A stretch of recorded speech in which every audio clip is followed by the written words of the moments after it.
Today I'm going to show you how to fix fail to find Roblox process. So let's get into it.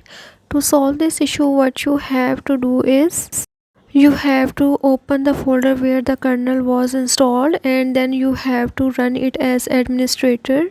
To open the folder, you have to click on the Windows plus R button, and once you hit it will open this interface.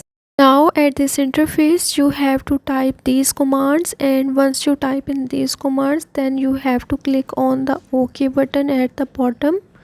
Once you hit on the OK button, then at this interface you have to right click on the kernel UI option at the bottom.